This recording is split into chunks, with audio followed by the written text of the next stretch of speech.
I'm Kelly, this is Danielle. We're from the Grow Agency. We're going to talk to you today about connecting your product with consumers through branding and packaging design. And the Grow Agency is a brand strategy and packaging design agency. Again, we focus on food and beverage. We are located in New York and Los Angeles, and we've been around for a little over 30 years. And my name is Kelly Criswell. I'm the Chief Creative Officer. My secret vice is candy corn. So if any of you guys know anyone or have a brand that is a non-GMO, organic, calorie-free candy corn, hit me up after this. And Danielle is our VP of Strategy. And her secret vice is coming up with great brand names and buying the URLs. So if you can't find your URL, you should hit her up after this. So we're going to start with strategy, and I'll let Danielle take over this part. Thanks, Kelly. Hi, guys. So you heard Nat talk a little bit about differentiation and packaging and that kind of stuff. And so we're going to talk to you about what a brand is, how to create a brand, and how to translate that into the visual language that becomes your package.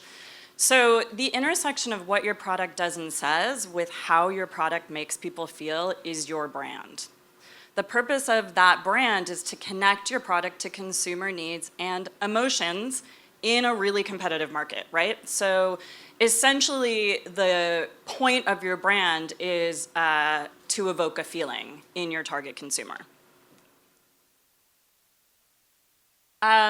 Building a brand is a process.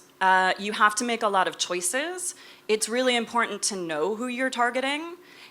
One thing that a lot of people don't realize is that good design, particularly those of you who are starting out and you're going to go to like a freelance graphic designer to help you, people don't realize that good design doesn't always equal strategic packaging design. And what I mean by that is as you go through the process of building your brand, you're going to identify the most important attributes of your product, the most important things that are going to connect with your consumer.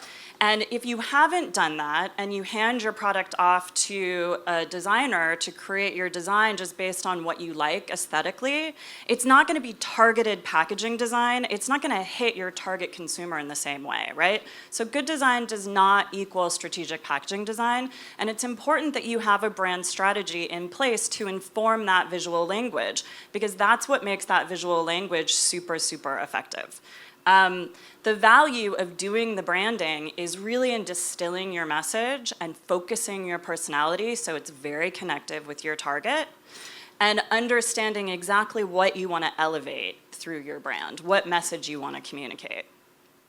So we like to think of branding as a conversation, and it's a good guideline. If you're chatting to someone at a party, you do not want to be boring. They won't be interested, right? And you also can't, if you're speaking a different language, if they don't understand the language you're speaking, they're not going to pay attention. So if the consumer doesn't understand what your product does, they're going to overlook it. And the last thing is the most interesting person that you chat to at a party is someone that you can relate to. It's another personality that you find relatable. It's the same with branding, right? So it's human nature to gravitate towards things that you like and things that are like you and things that speak your quote-unquote language, right? So you want to decide who that target consumer is so that you can create messaging and a visual language that appeals to that target. So what do these three products have in common? They're very, very different product offerings, and they target a very different consumer, but they do have a through line. So let's talk about what that is. So these three brands, while very different, have done a really good job of distilling a super resonant personality, and they're having an extremely interesting conversation with their consumers. And by the way, you guys will have access to this deck, so as I take you through all of it, you'll be able to reference it later to sort of guide your own process. So Rebel is all about the righteous plant alchemy, and they're really targeting a wellness seeker, someone who's interested in enlightenment, right? Death Wish Coffee is the world's strongest coffee. They're very rebellious. They're very sarcastic. If you don't follow them on Instagram, they're really, really funny. And Boom Chicka Pop is a snack that feels good. So Boom Chicka Pop is a great example of positioning. It's very difficult to make popcorn different or stand out. So what Boom Chicka Pop, and they didn't start out with this position, they started out very different, but what they ended up doing was becoming the feel-good popcorn, right? Which is really resonant, and they're blowing up. So to distill is a really, really challenging but essential process. You have to extract the essential meaning or most important aspects of your offering, of your brand. You absolutely have to. And what comes with that is making some really difficult decisions because, as I'm sure a lot of you guys feel, you have great products that could do a lot of things for a lot of people, but everyone is not an effective target market.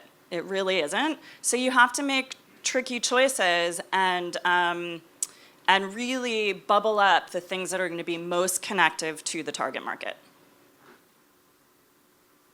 So this is a little bit about how we do it, and can serve as a guideline for you to sort of do your own process. So the first thing we do is we uncover all of the attributes of your product, everything that it could possibly do for the consumer, right? And we really prioritize that, and that is essential because there are some things that you're going to want to say on front of pack, there are some things that you're going to want to infuse into your brand's visual language and sort of connect intuitively, and then there are some things that can go on the back of the package. There are some things you're going to have to leave off altogether, right? So you got to identify what everything is and prioritize them in terms of what resonates with your target.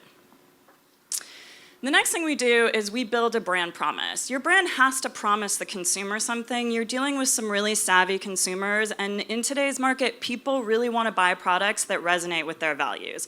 So you have to know what you stand for and what you're up to in the world, which doesn't mean you have to have a social mission. It just means there have to be some authentic values behind your brand. So we create a succinct statement that highlights those values so you can return to them, really across all of your business practices. This is something that you and your team can ongoingly align to. And then we create a brand personality. When we're doing this, we look at everything, right? We look at the founder story, we look at the history of your ingredients, we look at the process by which you make your product. We take everything into account, and we start to really distinguish the most connective nuggets, the connective tissue of your brand, the most interesting and compelling things. And we assign your brand some human attributes, and we do a lot of work with Jungian archetypes, which are universal and known to really intuitively connect people to things. And we talk about how does the product sound. So we give the product a brand voice, right? We talk about what does it look like, what's it like, what does it remind you of. Yeah, did I get it all? Cool. Okay. So the point of this whole process, ultimately, if you do it well, is to get to the insight.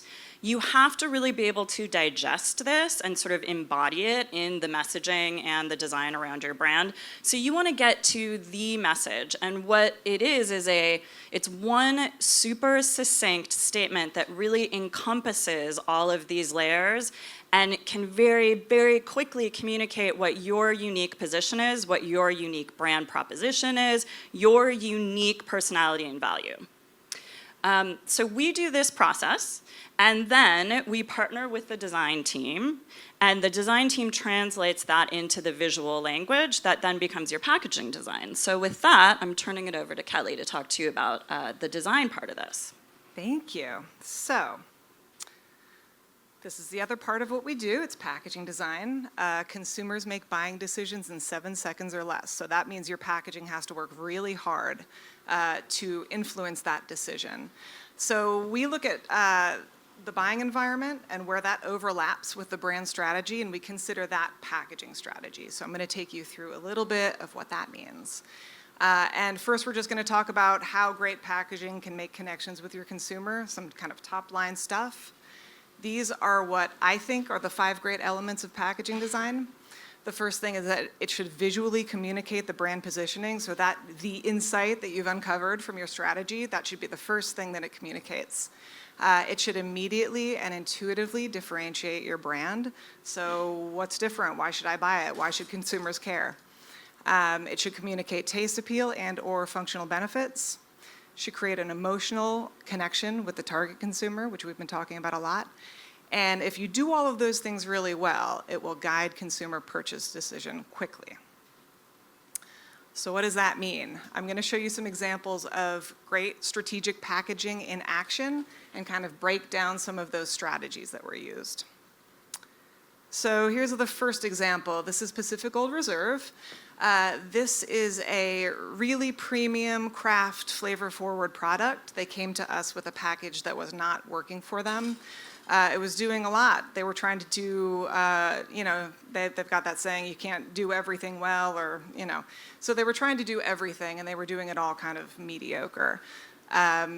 I said it was a flavor-forward package, and they're using really highly illustrated flavor cues, which seem fake. And it's a really premium product and a higher price point, and they're using kind of a pedestrian, juvenile logo. They're also targeting both men and women, so there's a lot of conflicting things happening on their packaging. So what we did is we really went in there and focused on what we think is the message and the personality, which is premium craft jerky and the personality of a passionate authenticity. In order to do that, we really upscaled the logo. We really turned the typography into more of a craft typography, more small batch.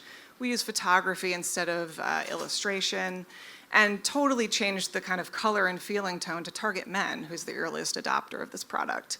And in order to do that, the process that I use, I call it the okayest theory.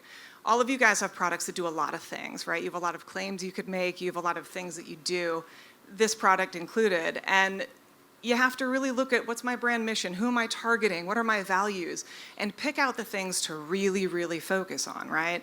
And all the other things, you're the okayest at. So I call it the okayest theory because it's not difficult to figure out what you want to do well, right? Look at your brand mission. What do you really, really want to scream?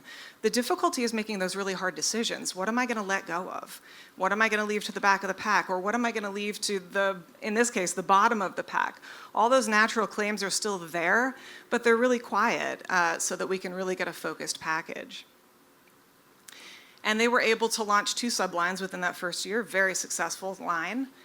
And, I got to show you the Instagram feed because I think that it's really important to use this theory to focus your graphic packaging so that you can really stand out on Instagram. We all know that's super important to be Instagrammable.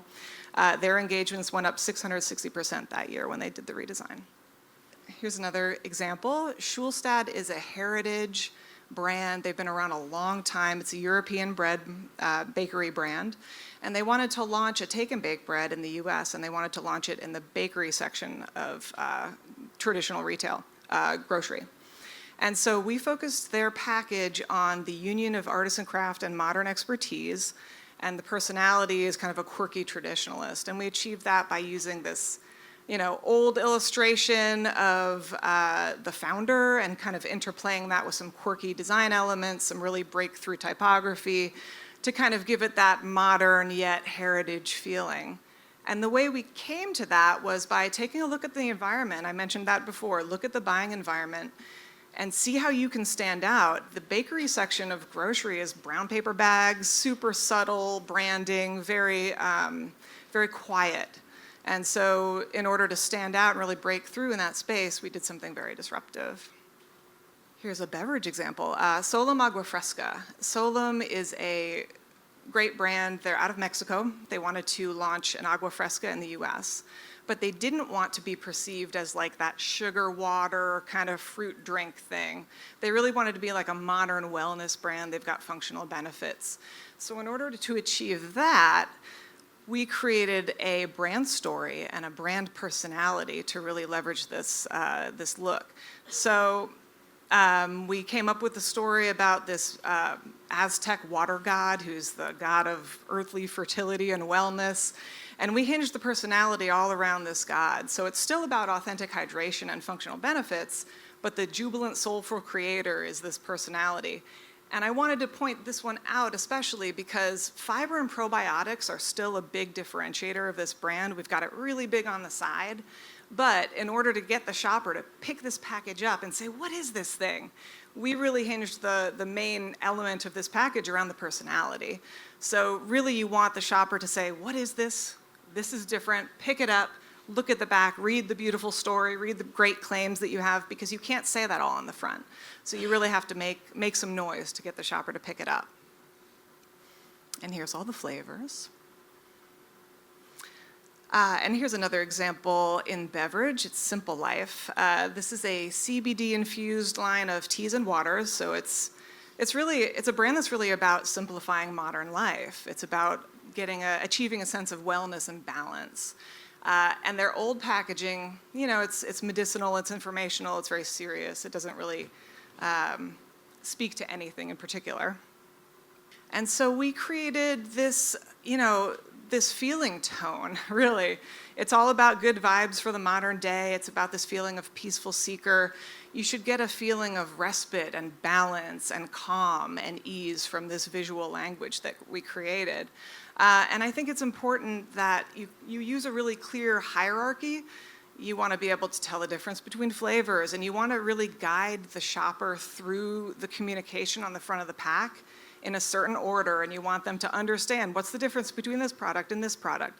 So it's really about communicating that in a very clean and simple way.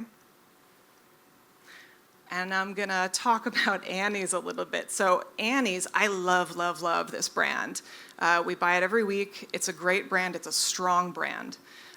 It's a great example of what I consider a strong brand with kind of muddled packaging execution, right? And we put the Little Orphan Annie logo on here because we have a joke around the office about how we think that they borrowed some equities there and kind of built a really strong brand around that. So what I mean by muddled packaging execution is, this basically, it doesn't express the core brand message consistently across packages.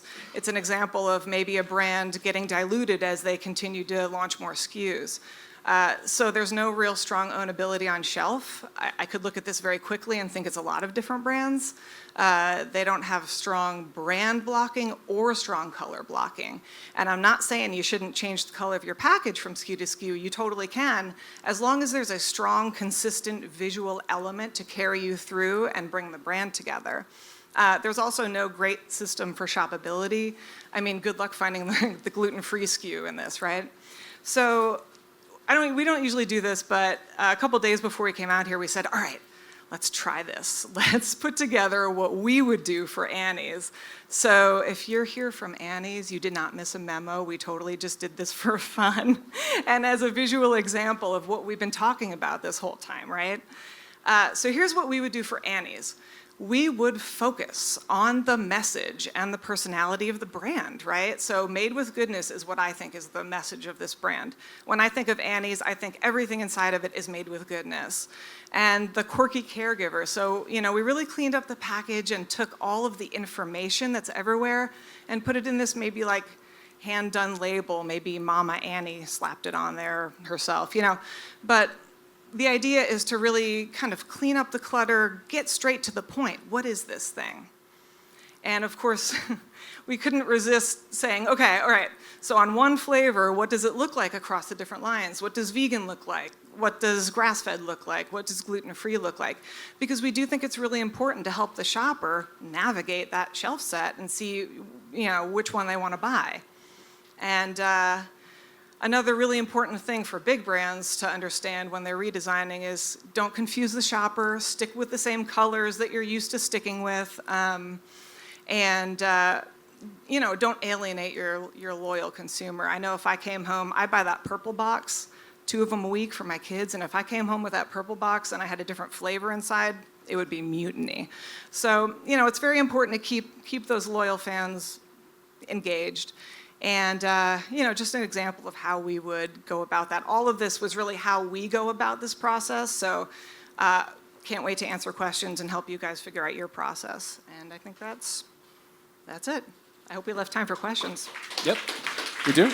We have about 10 minutes actually for questions, so plenty of time. Anybody have any questions for Kelly or Danielle?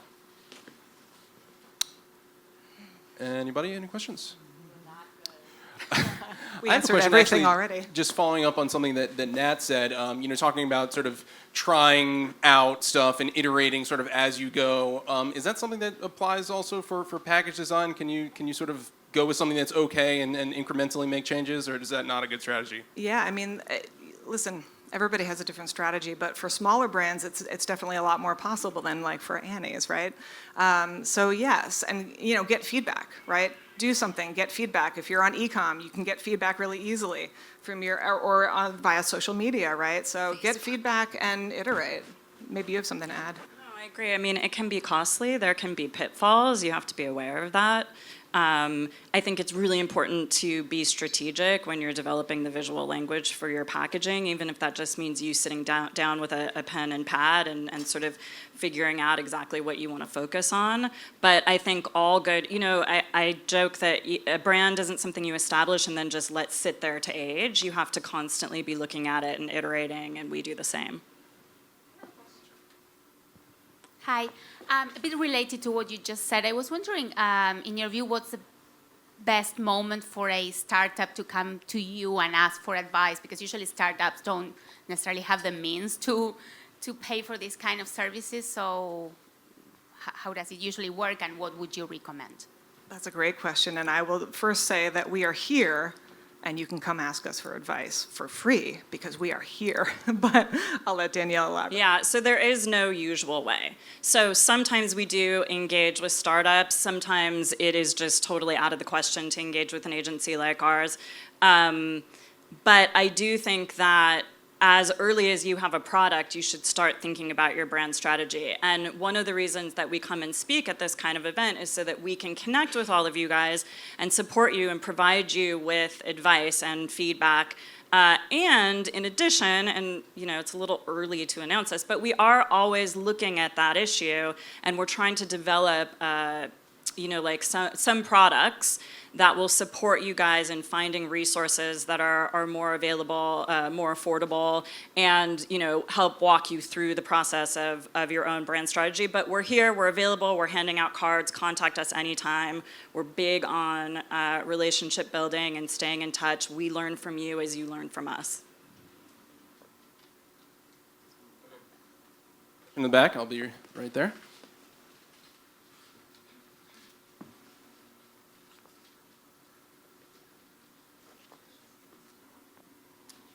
So I have a water that usually the feedback that I get from my packaging is that it's very similar to Fiji, which is this one.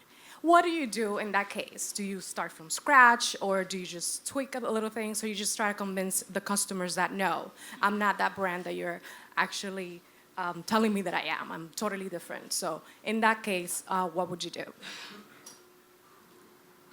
That's a great question. Well, you do want to differentiate, obviously, and my answer would really depend on where you are in your business, right? How far along you are. But yes, the answer is you definitely want to differentiate. That might mean a whole overhaul. That might mean tweaking some key elements, right, that differentiate you enough visually. It really kind of depends on where you are, but happy to talk more to you about that. And have a brand strategy. Amen. Before you make those choices. Another question back here? Yeah, one more question. Can you guys give us an estimate effect of the packaging change on the sales, a good case or bad case, or a recent brand that changed the packaging, the sales goes up this much or down, etc.? Do you have any numbers, range, etc.? I have a couple of numbers in my mind, but I just want to double There's check with always yours. someone with this question. I know. Yeah, We and can't get away also- from this question. So we actually also- Sorry, So I know a couple of cases they won an award in terms of design, but the sales was terrible. So how you explain this conundrum? Yeah, so we don't have a perfect answer for this. We do have numbers from Pacific Gold on our deck. I don't remember what it is, but they did see an increase, like 25% or something, in revenue post redesign. So one of the reasons why it's really hard to directly connect ROI to strategy, branding, and packaging design, although you can do it, and we do ask our clients to track that for us, is that if you're doing a real brand strategy, if you're being really strategic about it, that work is being infused throughout whatever else you're doing, right? So it's being infused into your marketing messaging and into your packaging design and into your overall strategy. But when you redesign, typically there's going to be some kind of marketing effort along with it, and it's hard to identify what drove what. But because that brand strategy is so foundational to all of it, that we could say that it is all affected by whatever overall increase of revenue it drove or is being driven. Okay, we have time for another question or two. Sir? What's the general timeline to go through that process for someone that's already got a brand in a package? That's a really good question. Yeah, again, it really does depend. You know, we've done complete brand new brands in 2-3 months. That's generally a good feel. It depends on how many SKUs, it depends on how many lines, but I'd say just as a general idea, 2-3 months. All right, great. Thank you so much, Kelly and Danielle.